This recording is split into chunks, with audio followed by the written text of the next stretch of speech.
د فاتحه مبارکه سوره چې د قران عظیم شان لومړی سوره ده په مکه معظمه کې را نازله شوې ده او مبارک آیاتونه لري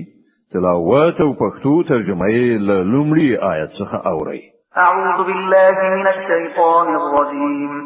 پناه وړم الله تعالی شړل شوی شیطان څخه بسم الله الرحمن الرحیم د الله په نوم چې ډیر زیات مهربان پوره رحم لرونکی دی الحمد لله رب العالمین